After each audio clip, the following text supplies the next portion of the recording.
ये बिरजू नाम से मशहूर है आपकी दुकान, बिरजू के नाम से मशहूर है। अरे कहना क्या चाहते हो? अस्सलाम वालेकुम दोस्तों, ये कुछ बिरजू इंडिया का नहीं, ये हमारे पाकिस्तान सवात में सबसे मशहूर चपली कबाब वाले बिरजू है। अब जब भी जाए सवात में, मंगोरा में, किसी से भी पूछे आपको बताएंगे जी बिरजू कबाब वाले। वहाँ जाए, एक दफ़ा खाए और हमें याद करें। आपका नाम क्या है? मेरा नाम शेर हुसैन। ये बिरजू नाम से मशहूर है आपकी दुकान, बिरजू के नाम से मशहूर है। मिर्जू बाबा, ये मेरा दादा था। अच्छा, दादे का नाम था। हाँ, अच्छा, नाम मेरा मोहम्मद खान था।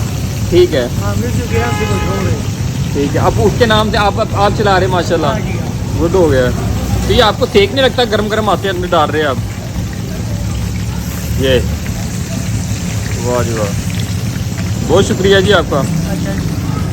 ये जनाब इस टाइम मैं सवात में मौजूद हूँ और ये जो दुकान का नाम है, इसका नाम है बिरजू।